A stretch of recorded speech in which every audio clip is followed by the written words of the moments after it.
Welcome to A Few Thoughts About, the show where we dig into thinking and how it shapes our experience of life. Each week, I share insights and observations to get you thinking. No long lectures, just quick, thought-provoking episodes to shift perspectives so that you can make the change you want to make. Let's get into it.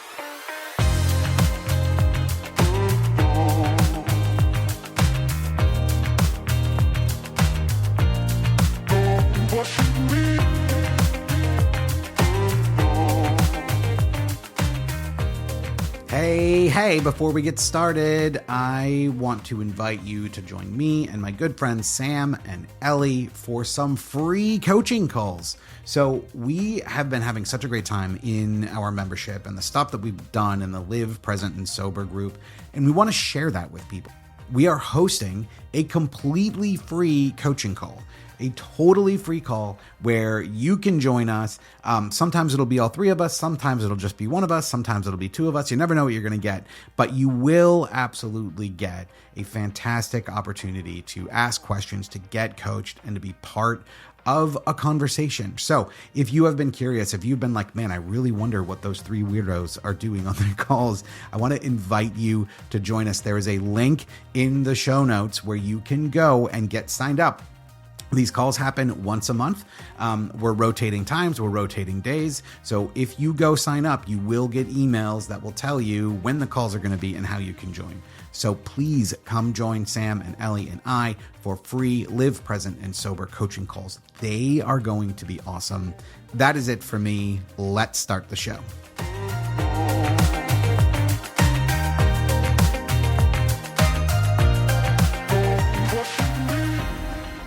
Well, hello there, and welcome to A Few Thoughts About Data Points. I can't believe, once in a while I look back over all the episodes I've made, which as of the time I'm recording this, there have been 71 episodes of A Few Thoughts About that have come out every week for the last 71 weeks. And I look back over the list of topics, and then I sometimes, and this has happened probably twice, not three times over the time I've been making the show, where I'm like, I cannot believe I haven't made a podcast about fill in the blank. This one takes the cake. I truly cannot believe that I haven't made a podcast about data points. And so that's what I want to talk about today. I want to talk about data points, what they actually are, why I don't call them relapse, and what they actually mean in the change process. So let's start with what they are, right? A data point is when you do something you don't want to do. Now, we normally around here talk about alcohol, and so we're going to talk about it in those terms, but I want you to translate this into whatever sort of change you're trying to make. And I've coached people through making other changes where we use the same exact language. So maybe you're trying to not get as angry at your kids, or maybe you're trying to be more positive for yourself and switching a job, or maybe you're trying to lose weight or quit smoking or whatever. A data point is when you do the thing you don't want to do. So when it comes to drinking, a data point is when you've decided, hey, I'm going to take a break drinking, and then you drink anyway. Now, the reason that I call it a data point is because that's all it means. There are so many conversations and ideas out here, and they talk about things like relapse, and they have these very heavy terms.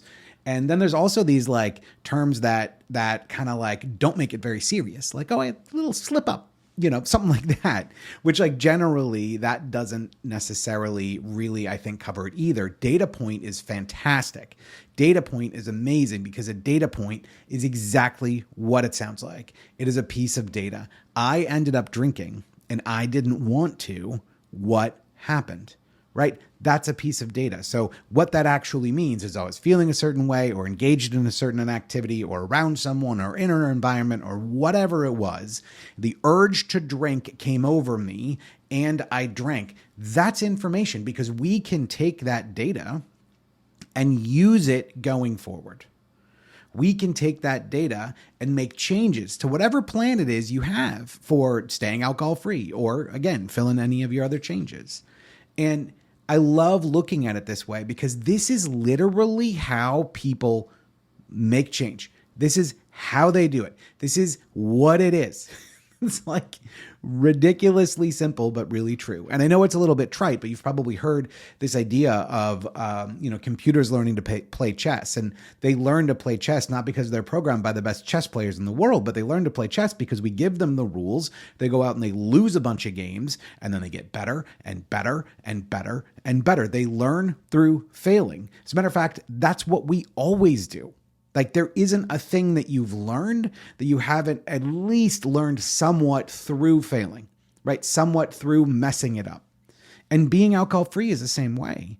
I think back to my journey, and I think back to all the times I was very, very upset and stressed out and, just feeling so many emotions, the stuff that was going on in my life.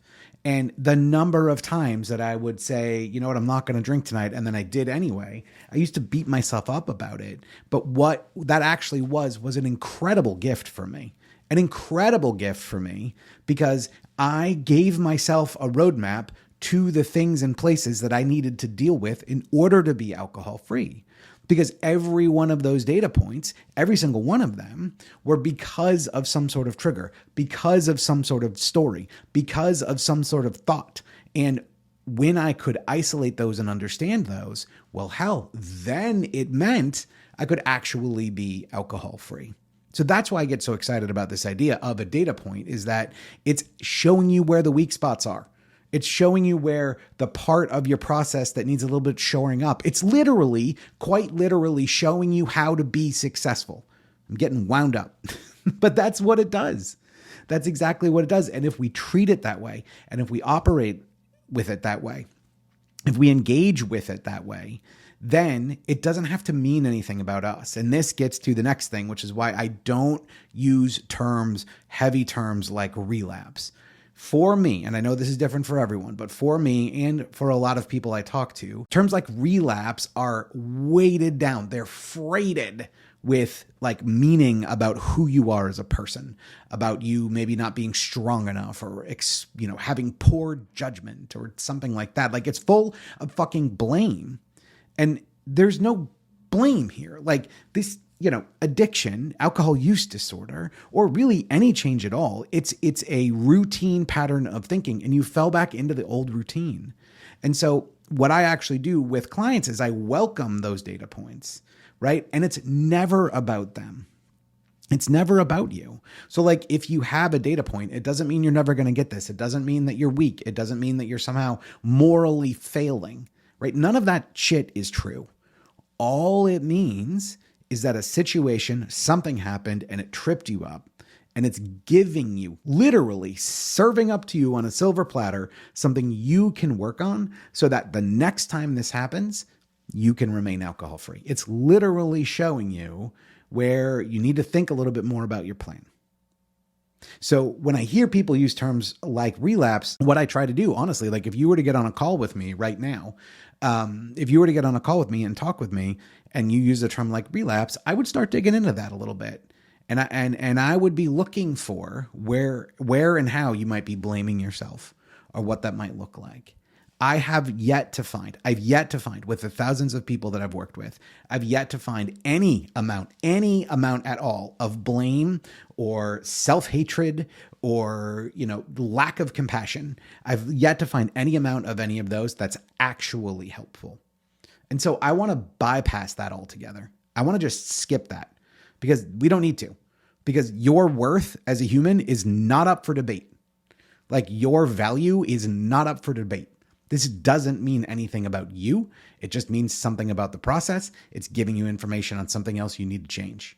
In the same way, if you're using your phone saying you're playing a game or something, that little pop-up on your screen comes up and it says 5% left on your battery. You don't get mad at the pop-up. You go, oh shit, I got to plug my phone in. That's exactly what this is. That's what a data point is. It's a warning light. It's an indicator. It's something to say, hey, look at this. This is something to work on. That's it. And in a lot of ways, data points are incredible gifts because they can show us places where we can work, where we can develop, work on ourselves, work on our thinking, work on the way we see the world. They show us what we can do to get closer to our goal. Data points are absolutely part of the process. They're an integral, wonderful part of the process. And so I want to encourage you, if you are going through this process of quitting drinking now and you have what you might have called a relapse or a slip or whatever you might have called it, call it a data point. And here's what you can do with it, right? This is what I tell my clients, and I'll tell you this right now. Look at the data point. Look at right before you started drinking. What were you feeling? What were you thinking, right? How did you want to feel? What did you want to think? What was going on that was the trigger and the thing that made you start considering it and then probably, mulling it over and then spending all this time figuring it out? Get clear on what that was and now make a plan on what you're going to do next time.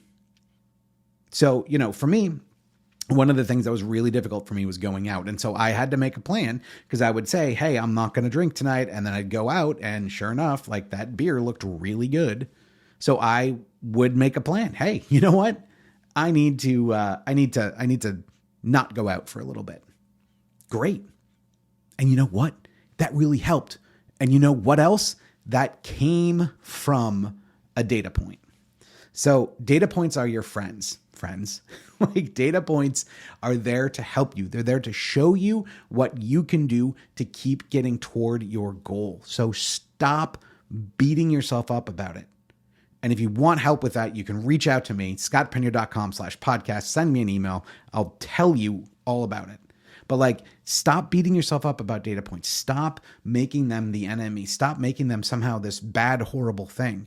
They're actually really good things because they're showing you what's in the way on the journey that you're on.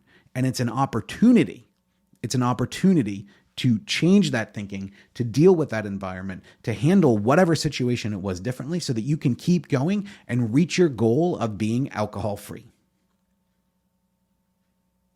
Well, there you go. There is a few thoughts about data points. What do you think? You know the drill. Head on over to scottpinier.com/podcast. Send me an email. What do you think about data points? What do you think about this idea? What do you think about not calling them relapse?